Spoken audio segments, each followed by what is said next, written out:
नमस्कार, मैं हूं मनोज वर्मा और आप देख रहे हैं अटेंशन। और अटेंशन में आज बात होगी आरक्षण पर छिड़े रण को लेकर। जी हां, ओबीसी सर्टिफिकेट को लेकर आए कलकत्ता हाई कोर्ट के आदेश के बाद मध्य प्रदेश में भी आरक्षण पर रण छिड़ गया है। बीजेपी ने कांग्रेस पर ओबीसी का हक छीनने का आरोप लगाए हैं और फिर धर्म के आधार पर आरक्षण देने को गलत बताया है, जिस पर अब कांग्रेस ने भी पलटवार किया। लेकिन सवाल ये है कि क्या आरक्षण का मुद्दा कांग्रेस पर भारी पड़ रहा है और क्या वोट के लिए कांग्रेस ने आरक्षण को हथियार बनाया है? आखिर आरक्षण पर शुरू हुई ये जंग कहां जाकर रुकेगी? आज इन्हीं सवालों के आसपास चर्चा करेंगे, लेकिन पहले रिपोर्ट देखिए।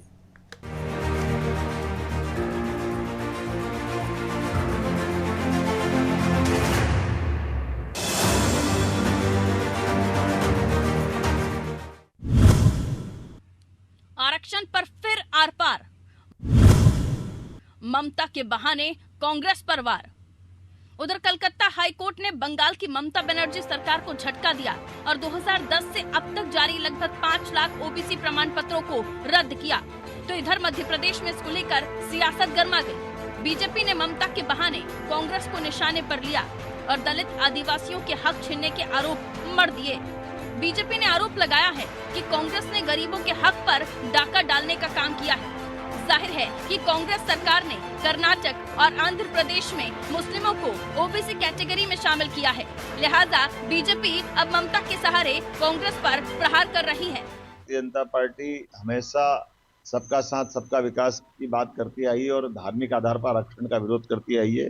अब तो कोर्ट ने भी डिसाइड किया कि ममता बनर्जी द्वारा जिस प्रकार से राजनीतिक पुष्टिकरण के आधार पर SC ST ओबीसी का 5 लाख से ज्यादा लोगों को आरक्षण इस वर्ग का से काट करके मुस्लिम वर्ग को दिया है, तो हाईकोर्ट ने फैसला, माननीय न्यायालय ने फैसला दिया है कि ये इनसे वापस लेकर के इनका हक ST ST और ओबीसी को देना चाहिए। भाजपा ने ये स्पष्ट किया था कि यही गलती कांग्रेस ने भी की है कर्नाटक और आंध्र की सरकार में। तो ये जो मुस्लिम वर्ग को आरक्षण देना, ये SC ST ओबीसी का न केवल हक काटने के बराबर है, उनके साथ अन्याय करने के बराबर है। कांग्रेस लोकसभा चुनाव में जाति जनगणना को बड़ा मुद्दा बनाए हुए है। वो ओबीसी को हक दिलाने की बात कर रही है। हालांकि बीजेपी धर्म के आधार पर आरक्षण देने के मामले में उसे घेरे हुए है। वहीं बीजेपी के आरोपों पर कांग्रेस का क्या कहना है, वो जान लीजिए। भारतीय जनता पार्टी दोमुही राजनीति करती है कि ये धूर्त पार्टी है। ये जो कहती है उसके खिलाफ बोलती है। भारतीय जनता पार्टी खुद ही मध्य प्रदेश में 38 मुस्लिम जातियों को आरक्षण दे चुके हैं। शिवराज सिंह खुद दे चुके हैं। वो किस मुंह से कह रहे हैं डाका डाल दिए? तो पहले तो डाका आपने डाला है ना। मध्य प्रदेश में क्या कर रहे थे? मोदी जी के गुजरात में जो है लगभग 80 जातियों को आरक्षण दिए होगा, मुस्लिम जातियों को। तो ममता बनर्जी ने दे दिया तो उसने डाका डाल दिया। और तुम कर रहे थे तो क्या कर रहे थे? इसका जवाब भारतीय जनता पार्टी को देना चाहिए। मध्य प्रदेश में आरक्षण की जंग काफी पुरानी है। विधानसभा चुनाव के वक्त भी कांग्रेस ने ऐलान किया था कि वो सरकार में आए तो ओबीसी को 27% आरक्षण देंगे। तो लोकसभा चुनाव में कांग्रेस बीजेपी पर आरक्षण खत्म करने के आरोप लगाती रही।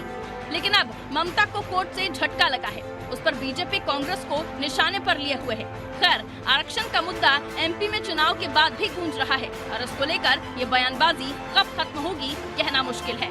ब्यूरो रिपोर्ट, अनादि TV।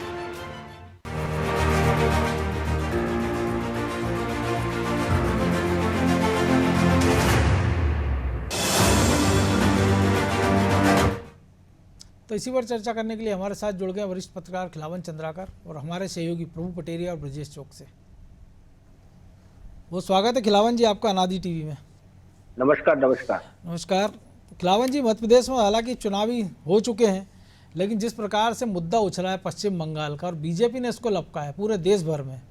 हमने देखा शिवराज सिंह चौहान हो, मुख्यमंत्री डॉक्टर मोहन यादव हो, भोपाल में जो मंत्री हैं कृष्णा गौर, उन्होंने प्रेस कॉन्फ्रेंस की और कांग्रेस पर आरोप लगाया। हालांकि मामला आया है ममता बनर्जी सरकार के खिलाफ और कांग्रेस भी जो है अपनी सफाई देने की जगह बीजेपी पे वार कर रही है या ममता बनर्जी के पक्ष में खड़ी हो गई है।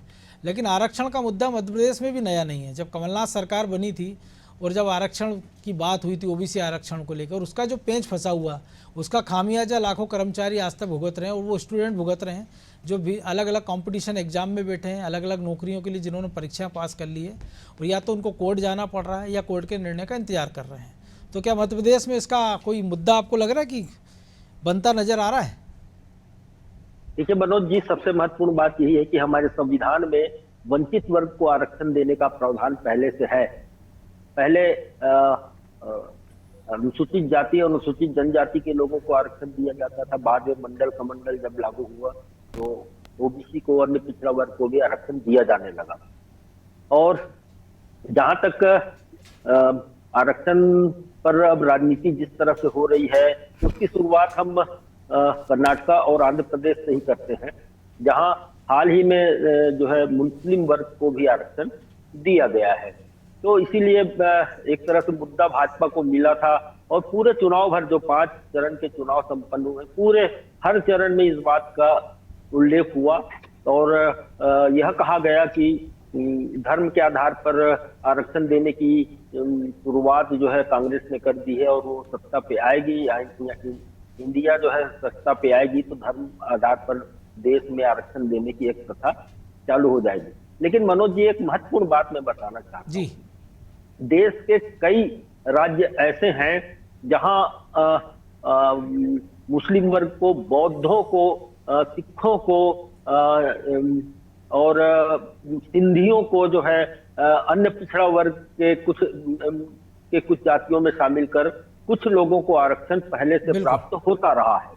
और लेकिन वो धार्मिक आधार पर नहीं था ना, वो जातिगत आधार पर था। धार्मिक आधार पर नहीं था। आज भी मुसलमानों को कई 35-36 जातियां हैं, उनको मध्य प्रदेश में आरक्षण 38 हो गई मिला हुआ है पहले से। संख्या तो मुझे नहीं मालूम है कि 35-36 हो गई जी, मैं बता रहा हूँ। इसी तरह सिखों को भी आरक्षण यहाँ मिल रहा है, अन्य पिछड़ा वर्ग में शामिल करके। सिंधियों में सोनी जाति के जो लोग हैं, सोनी सरनेम लिखते हैं, उनको भी आरक्षण दिया जा रहा है। बौद्धों को भी कुछ जातियों को आरक्षण लगातार मिल रहा है।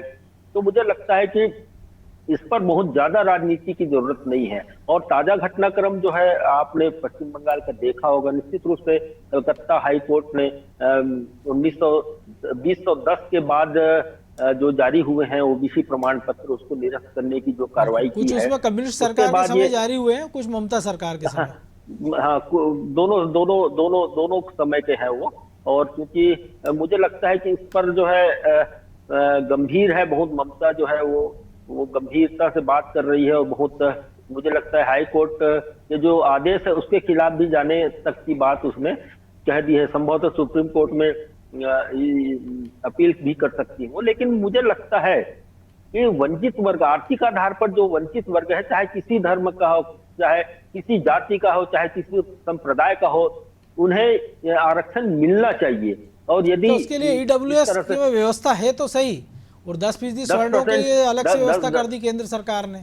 10% व्यवस्था है, अलग है, लेकिन 50% की जो सीमा है संविधान में, आरक्षण ज्यादा से ज्यादा 50% तक बढ़ाया जा रहा है, उसकी सीमा को भी पार करके 10% को जिस तरह से आरक्षण दिया गया है, मुझे लगता है कि ओबीसी वर्ग में ओबीसी मान करके कुछ जातीय संप्रदाय के लोगों को यदि आरक्षण दिया जा रहा है तो निश्चित रूप से ओबीसी का जो असली हकदार है उनका जो है हक छीना जा रहा है। और इस पर संविधान में कुछ संशोधन करके यदि ऐसे लोगों को भी आरक्षण देना है तो संविधान में कुछ संशोधन करके ओबीसी वर्ग का आरक्षण बढ़ाया जाना चाहिए। साथ ही जो है अनुसूचित जाति और जनजाति को जो आरक्षण मिल रहा है, अभी भी उनके उत्थान की जरूरत है पूरे देश भर में, इसलिए उसे जारी रखा जाना चाहिए। मुझे लगता है कोई भी दल आरक्षण के विरोध में बात नहीं करती। मुझे लगता है कि वंचित वर्ग को आरक्षण देने के लिए मजबूरी है ना उसके पक्ष में बोलना। लेकिन जो जिस तरह की राजनीति अभी चल रही है, जिस तरह भाजपा इस मुद्दे को बार बार उठा रही है, तो मुझे लगता है कि कांग्रेस को घेरने का एक तरह से प्रयास है। और काफी हद तक इस मामले कुछ ऐसा काफी हद तक ऐसा प्रभावी ढंग से उसको प्रस्तुत किया गया है। स्वयं मोदी जी और शाह जी के द्वारा भी इस पर, बल्कि भाजपा के अन्य सभी प्रमुख जो वक्ता हैं या जो स्टार प्रचारक है, उनके द्वारा लगातार इस तरह की बातें देश भर में घूम घूम कर कही गई है। तो मुझे लगता है आरक्षण के इस मुद्दे पर बहुत पुनर्विचार की जरूरत है। बिल्कुल पुनर्विचार की जरूरत प्रभु जी। लेकिन एक और बात है कि अगर हम बात करें तो 4 कैटेगरियों में अभी मुस्लिमों को आरक्षण मिल ही रहा है, चाहे वो ईडब्ल्यूएस है, ओबीसी हो, एसटी हो, और शैक्षणिक संस्थानों में भी आरक्षण है। और अब अगर धार्मिक आधार पर भी आरक्षण देंगे तो आपको लगता है ये न्यायोचित होता? और लेकिन मध्य प्रदेश में चूंकि अभी ऐसा हो नहीं रहा है, 5% आरक्षण की बात हुई थी कांग्रेस सरकार के समय, 38 जातियाँ जिसमें शामिल की गई थी, रंगरेज हैं, भिस्ती हैं, कसाई हैं, ऐसे तमाम सारी जातियाँ उसमें जुड़ी हुई हैं जिनको ओबीसी आरक्षण के तहत लाभ मिल रहा है। तो अब मध्य प्रदेश में उसको मुद्दा बनाने का कोई फ़ायदा होता देख रहे हैं आप बीजेपी को? मनोज जी, पहले तो उसको समझना होगा, हमारे संविधान में धार्मिक आधार पर आरक्षण का प्रावधान नहीं है। 1992 का जो इंदिरा साहनी वाला जो केस था, बिल्कुल, उसमें भी सुप्रीम कोर्ट बना इंदिरा साहनी, उसमें भी सुप्रीम कोर्ट ने ये कहा था। तो निश्चित तौर पर कहीं पर भी जहाँ पर बात हो रही है केवल राजनीतिक, चूंकि चुनाव चल रहे हैं, पक्ष विपक्ष को कटघरे में रखना है, निशाना लगाना है, तो इसलिए बातें तमाम राजनीतिक दल कर रहे हैं। मैं ये कहूँगा किसी भी स्टेट में धर्म के आधार पर मुस्लिमों को आरक्षण नहीं मिल रहा है। उसके लिए उनने तोड़ निकाला है कि मुस्लिम जातियों को ओबीसी यानी पिछड़ा वर्ग में, अन्य पिछड़ा वर्ग की सूची में उन्हें शामिल कर लिया। ये उनको पिछड़ा वर्ग घोषित करके उसमें कोटे के अंदर कोटा आरक्षण दे रहे हैं कि जो ओबीसी का कोटा है उसके अंदर उनने, जैसे कर्नाटक में 4 ओबीसी कोटा है, 17% में 4% उनने जो है इनको शामिल मुसलमानों के लिए सरकार ने चुनाव पहले हटाया था, लेकिन कोर्ट ने लेकिन ये येदियुरप्पा की जब सरकार बनी थी तब भी नहीं हटाया गया था। और ये एक बड़ी मज़ेदार बात यह है कि जिस आरक्षण का मामला बीजेपी उठा रही है, ये बीजेपी के जो गठबंधन में अभी सहयोगी हैं उनके समय में आज से 29 साल पहले उनने शुरू किया था इस आरक्षण को। एचडी देवगौड़ा की जब सर मुख्यमंत्री हुआ करते थे, उनने आरक्षण देना शुरू किया था। मंडल कमीशन की रिपोर्ट नहीं, वो जब देवगौड़ा वहाँ पर मुख्यमंत्री हुआ करते थे 29 साल पहले, तब उनने इसको शुरू किया था। तो निश्चित तौर पर ये उनने शुरू किया, इतने सालों से चल रहा था। बीएस येदियुरप्पा की सरकार में भी आपने नहीं हटाया, बाद में आपने हटाया, मुंबई सरकार में हटाया इसलिए आपने क्योंकि आप वोकल लिंग का आरक्षण बढ़ाना चाह रहे थे, दूसरी जातियों का आरक्षण बढ़ाना चाह रहे थे। मामला कोर्ट तक गया, सुप्रीम कोर्ट ने इसमें कहा है कि इसको अभी रहने दें, इसको ना हटाया जाए। तो निश्चित तौर पर ये कर्नाटक का मामला है जिसको लेकर तरह तरह की बातें हो रही हैं। आंध्र में जरूर सुप्रीम कोर्ट की रोक लगी हुई है, केरल में मिल रहा है आरक्षण, बिहार में मिल रहा है आरक्षण, यहाँ तक कि केंद्र सरकार, मध्य प्रदेश का तो जिक्र अभी हमने किया है, केंद्र सरकार भी 38 जातियों को जो है, मुस्लिम 38 जातियों को ओबीसी की सूची में रखे हुए है। तो निश्चित तौर पर ओबीसी को आरक्षण तो सब दे रहे हैं, लेकिन चूंकि चुनाव है और ये राजनीति करनी है, आप इसलिए आप राजनीति करें। जहाँ तक पश्चिम बंगाल का जो मामला है, ये मामला सीधे मामला ये है कि ममता बनर्जी ने कोर्ट के आदेश को चैलेंज किया है कि हम इसको नहीं मानेंगे। बिल्कुल, वहाँ गलती ये हो गई है कि वहाँ पर जब कम्युनिस्ट सरकार के समय 2010 में शुरू हुआ था, 53 जातियाँ उनने जोड़ी थी ओबीसी में मुस्लिमों की। ममता बनर्जी आई, इन्हें घोषणा की थी, चुनावी घोषणा, तो इन्हें आते ही साथ बगैर कोई जाँच पड़ताल किए बाकी की जातियों को जोड़ दिया। तो 77 से अधिक जातियां जुड़ गई, फिर और संख्या 100 से ऊपर हो गई। तो अब ये स्थिति बंगाल में यह है कि वहाँ की 98% मुस्लिम जातियों को आरक्षण मिल रहा है ओबीसी कोटे के तहत। ओबीसी के कोटे में इनने कोटा कर दिया 17% में से जो 7% जो है वो वाकई जो ओबीसी हैं, जो जिनको कि संविधान सम्मत आरक्षण मिलना चाहिए, उनके लिए 7% कर दिया और मुस्लिमों के लिए 10% कर दिया। वहाँ लड़ाई इस बात की है मुस्लिम वोट को साधने के लिए, जो वहाँ पर ममता बनर्जी ने सरकार ने गलत निर्णय लिया था, उसको कोर्ट ने माना और कोर्ट ने उसको रोकने के लिए कहा है। तो ये वो लड़ाई है। अब इसको थोड़ा और यदि हम मध्य प्रदेश तक जाते हैं तो 27% आरक्षण हमारे यहाँ कमलनाथ सरकार ने जब थी 2019 में ओबीसी के लिए उन्होंने कहा। बाद में फिर बीजेपी की सरकार आई, उनने कहा कि वो मामला कोर्ट में गया, उनने कहा कि नहीं हम तो देंगे। तो जो एमडी के मास्टर्स डॉक्टर की परीक्षा का जो मामला था पीजी का, उसको लेकर जब याचिका लगी थी कोर्ट में, तो इन्होंने कहा कि उसमें तो हम रोक देंगे, 14 करेंगे, बाकी में हम देंगे। तो आपने पुलिस की भर्ती भी 27% के तहत निकाल दी, शिक्षक की भर्ती भी 27% के तहत निकाल दी। बार बार मामले कोर्ट तक जाते रहे। तो सरकारें जो हैं, राजनीतिक दल चुनावी लाभ के लिए ऐसे तोड़ निकालते रहेंगे और निकालते रहते हैं। इसीलिए इतने सालों से चला आ रहा है, 29 साल से कर्नाटक में चला आ रहा है, बंगाल में चला आ रहा है, केरल में चला आ रहा है, बिहार में दे रहे हैं आप। इस बारे में केंद्र सरकार को, नई सरकार जो भी बनती है, संसद में बैठकर इस बारे में पक्का फैसला सबको मिलकर कर लेना चाहिए। क्योंकि जिस तरीके से अभी खिलावन चंद्राकर जी कह रहे थे कि कोई भी राजनीतिक दल आरक्षण के खिलाफ नहीं है, वो केवल चुनाव के वक्त राजनीति करते हैं, बाद में सब एक हो जाते हैं। तो आप संसद में बैठकर फैसला कर लीजिए कि धर्म के आधार पर देना है, धर्म के आधार पर दे दीजिए, किस जाति को कितना देना उस जाति को दे दीजिए, सभी जातियों के लिए आरक्षण की व्यवस्था कर दीजिए। आपकी सवर्ण को इतना, इसको इतना, इसको इतना, सबको कोटा फिक्स कर दीजिए आरक्षण के, आप तो कोटे फिक्स कर दीजिए हर जाति के लिए। तो शायद वो ज़्यादा अच्छा रहेगा, सुटेबल रहेगा देश के लिए। ना जनता से आवाज़ उठेगी, ना विरोध होगा, ना आंदोलन होंगे मंडल कमीशन जैसे। तो ब्रजेश जी, आंदोलन नहीं होंगे, लेकिन एक मजबूरी सियासी जो दोनों खिलावन जी ने कहा, प्रभु जी ने भी, कि मध्य प्रदेश के संदर्भ में बात करें तो 52% आबादी पिछड़ा वर्ग की है। तो जाहिर सी बात है सबको चिंता करनी है। बीजेपी तो इसको हम देख रहे हैं, बार बार कहती है कि देखिए हमने देखी चारों मुख्यमंत्री, चाहे वो उमा भारती हो, बाबूलाल गौर हो, 4 बार शिवराज सिंह चौहान हो और अब मोहन यादव हो, कि ओबीसी से बनाए हैं। कांग्रेस से वो बार बार पूछते हैं आपने किसको बनाया है। तो मध्य प्रदेश की राजनीति के हिसाब से तो मुद्दा मुफीद है कि आज काम नहीं आएगा, बाद में काम आएगा, इसलिए अभी से इसको सुलझा दो। क्योंकि हमने देखा था नगरीय निकाय में भी बात जोर शोर से उठी थी, तब कांग्रेस ने कहा था कि ठीक है अगर कोर्ट की तरफ से 27% ओबीसी आरक्षण नहीं मिल रहा है तब उसके इतर जाकर अपने कोटे से 27% ओबीसी उम्मीदवारों को मैदान में उतारेंगे। हालांकि ऐसा किया नहीं था उन्होंने, ना बीजेपी ने किया था ना कांग्रेस ने किया था। देखिए मनोज जी, उससे सबके पीछे राजनीति है वोट बैंक की। आरक्षण का खुलकर कोई विरोध कर नहीं सकता है, उन मुद्दों को कोई छेड़ नहीं सकता है जिससे उनका वोट बैंक प्रभावित हो सकता है या खिसक सकता है। एट्रोसिटी एक्ट को ही देख लीजिए आप, कोर्ट के निर्देश को किस तरह से पलटा गया था। इसलिए पलटा ना कि आपको लगता है ये वोट बैंक खिसक जाएगा, नाराज हो जाएगा।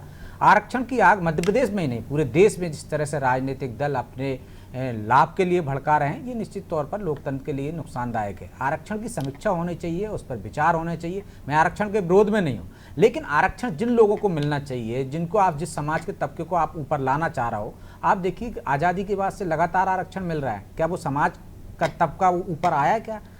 क्या माहौल रह रहा है कि जिस परिवार ने शुरुआत में लाभ लिया उसी परिवार वही परिवार लाभ लेता जा रहा है। तो उसकी लाभ समीक्षा होनी चाहिए ना कि कोई एक परिवार यदि वो बन गया, वो आ गया आपकी कैटेगरी में आ गया है, उसके साथ वैसा कुछ नहीं हो रहा भेदभाव, तो फिर उसको क्यों लाभ? आर्थिक रूप से सक्षम हो गया या तो आप आर्थिक आधार पर आरक्षण देने लगी, ना कोई समाज आएगा ना कोई आएगा, सबको आप बराबरी का हिसाब से दे लीजिए।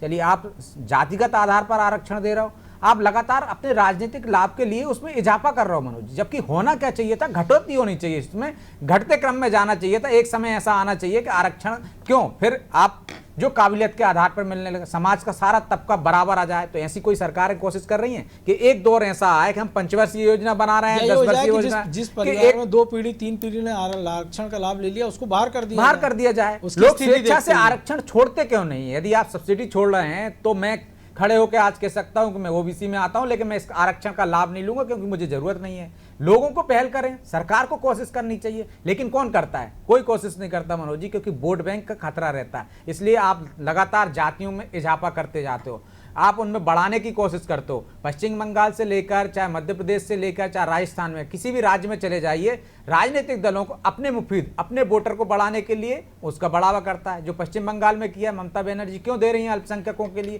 क्योंकि वो चाहती हैं कि वो वोट बैंक उनका बरकरार रहे, वो कहीं इधर उधर ना हो जाए, उसको पक्का करना चाहती हैं। और विरोध क्यों कर रही है बीजेपी? इसलिए कि उनका अपना वोट बैंक नहीं है। वो यदि आरक्षण में यदि कहीं कटौती हो रही है तो उनके वोट बैंक में सेंध लग रही है, क्योंकि उनके वोट बैंक का जो हक है वो दूसरे को दे रही है ममता बनर्जी, तो उनको आपत्ति है। तो इस आधार पर इस चश्मे से बीजेपी बना रही है, ऐसा चश्मे से देखा जाता है और उसका एक तरह से फायदा राजनीतिक दल लेने की कोशिश करते हैं। यदि ईमानदारी से लोकतंत्र में भरोसा है, लोगों का जीवन स्तर सुधारने में भरोसा है, जातियों को ऊपर लाने में भरोसा है, उनके जीवन स्तर को सुधारने में भरोसा है, तो निश्चित तौर पर जो प्रभु जी कह रहे हैं, खिलावन जी कह रहे हैं, आप सहमत है कि भाई संसद में बैठिए, बैठ के संयुक्त रूप से बात कीजिए ना, कौन इसके दायरे में आना चाहिए, क्यों नहीं आना चाहिए, किसको बाहर निकालें। वोट बैंक की राजनीति करेंगे आप, सड़क पर करेंगे, जातिगत जनगणना की बात करेंगे इस तरह से, सिर्फ इसलिए क्योंकि आपको वोट अपने बढ़ाना है, आपको उस जाति को साधना है जिस जाति की आप पैरवी करेंगे। कोई कह रहा है मराठा को दे दीजिए, कोई कह रहा है गुर्जर को दे दीजिए, कोई कह रहा है कि मुसलमानों को दे दीजिए, धार्मिक आधार पर दे दीजिए। तो सब अपना अपना वोट बैंक बढ़ाने की कोशिश कर रहे हैं ना।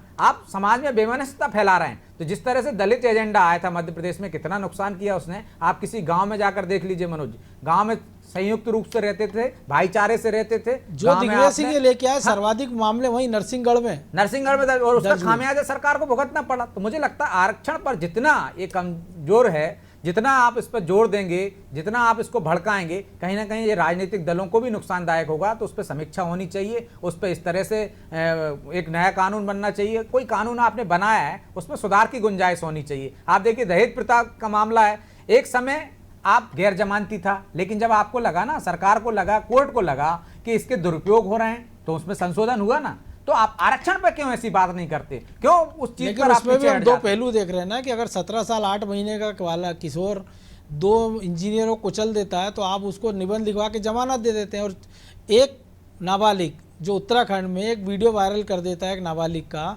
उसको सुप्रीम कोर्ट तक जमानत नहीं दे रहा, तो शायद इस पर भी बात होगी, लेकिन इस पर फिर कभी चर्चा करेंगे।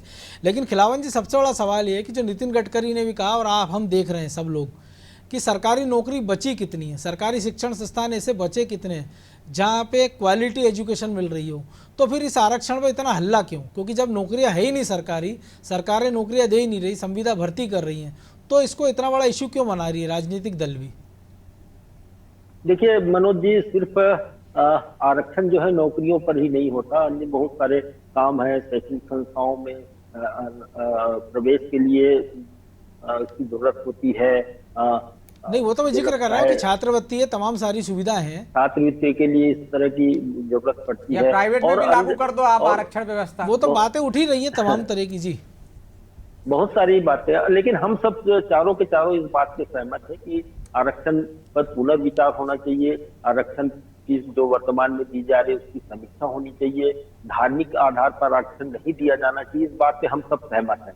और मुझे लगता है कि जैसा कि प्रभु जी ने भी जिक्र किया और ब्रजेश जी ने भी जिक्र किया कि एक ऐसा वर्ग है जिसके घर में 10 IAS हो गए हैं और वो निम्न आर्थिक वर्ग से ऊपर उठ के मध्यम आर्थिक वर्ग में ऐसे दर्जन भर लोग हम इसी मध्य प्रदेश में गिना सकते हैं। IAS, IPS, मध्यम आर्थिक वर्ग से वो उच्च आर्थिक वर्ग में पहुंच गया है और मुझे लगता है कि ऐसे लोगों को आरक्षण की जरूरत नहीं होनी चाहिए अब, क्योंकि जो सिद्धांत बना था वो जो है आर्थिक रूप से पिछड़ों को जो है आगे उठाने की बात हुई थी, उन्हें सामाजिक न्याय देने की बात हुई थी। जिनके साथ समाज में भेदभाव होता था उनको आगे लाने की बात हुई थी, बराबर का दर्जा देने की बात। अब जब सामाजिक न्याय मिल चुका है तो मुझे लगता है कि इसकी समीक्षा करके ऐसे वर्ग को आरक्षण के दायरे से बाहर कर देना चाहिए। और क्योंकि लगातार मुझे लगता है कि राजनीतिक दल अपनी अपनी रोटियां सेकने के लिए आरक्षण को बहुत लंबे समय से, आजादी के बाद से इसको मुद्दा बनाने की कोशिश कर रही, लेकिन जब से जो है मंडल कमीशन आया है तब उसके बाद से इस पर जो है सबसे ज्यादा चर्चा होने लगी है। क्योंकि एक बड़ा वर्ग, जो पिछड़ा वर्ग मध्य प्रदेश में 52% है, लेकिन पूरे देश में लगभग 50% पिछड़ा वर्ग में आते हैं। तो मुझे लगता है कि क्योंकि एक बड़ा वर्ग आरक्षण के दायरे में लाया गया है, बड़ा वर्ग को, इसीलिए इस तरह की बातें होती हैं। और जिस तरह से दूसरे वर्ग के लोगों को ला करके दूसरे धार्मिक आधार पर जो है पिछड़ा वर्ग में शामिल करके आरक्षण दिया जा रहा है, तो वंचित वर्ग जो पिछड़ा वर्ग का मूल जो है, जिनको आवश्यकता है आरक्षण की, उनकी हक पर कुठाराघात हो रहा है। तो मुझे लगता है इससे सरकार को बचना चाहिए। तो प्रभु जी, ये ऐसा नहीं लग रहा कि राजनीति 360 डिग्री घूम रही है? क्योंकि पहले जब मंडल कमीशन की रिपोर्ट VP सिंह ने लागू की तो बीजेपी कमंडल ले आई, क्योंकि विरोध करने की स्थिति में नहीं थी, ऊंची जातियों का समर्थन उनके साथ था, तो आप समर्थन वापस ले नहीं सकते थे सरकार से। तो लालकृष्ण आडवाणी यात्रा और कहा गया कि मंडल के खिलाफ कमंडल। अब कमंडल का एक दौर, यानी राम मंदिर बन चुका है, तो फिर बीजेपी को मंडल याद आने लगा?